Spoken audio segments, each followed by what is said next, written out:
Hello दोस्तों, नमस्कार। मैं आरती शुक्ला आप सभी के बीच एक छोटा सा चुटकुला गीत लेके आए हैं। आप लोग को जैसा लगे कमेंट करके ज़रूर बताना और चैनल को लाइक सब्सक्राइब जरूर करना। प्लीज़ दोस्तों, हमारा भी सपोर्ट करिए आप लोग। एक लड़की नादान रहती है, उसके घर वाले शादी कर देते हैं और जाती है ससुराल में।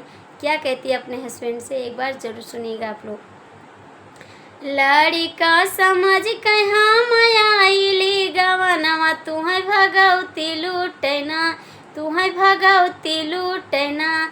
रतिया कैला दूर गतिया, तुम्हें भगवती लूटना। रतिया कैला दूर गतिया, तुम्हें भगवती लूटना। अस जाऊ जानती तो शादी नाही करती, आस जाऊ जानती तो शादी नाही करती। तुम्हें भगवती लूटना, तुम्हें भगवती लूटना।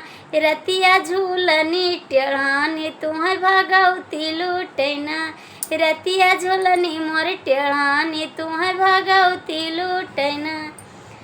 आस जाऊ जानती तो गौने नाही आवती, आस जाऊ जानती तो गौने नाही आवती। मोर पलंगिया टूटी ना, मोर पलंगिया टूटी ना। रतिया कैला छेड़ खनिया, मोर पलंगिया टूटी ना। रतिया कैला छेड़ खनिया, मोर पलंगिया टूटी ना।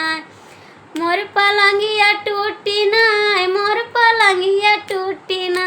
रतिया कैला छेड़ खनिया, मोर पलंगिया टूटी ना।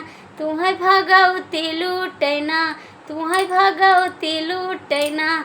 रतिया कैला छेड़ खनिया, तुम्हें भगवती लूटना। रतिया कैला छेड़ खनिया, तुम्हें भगवती लूटना।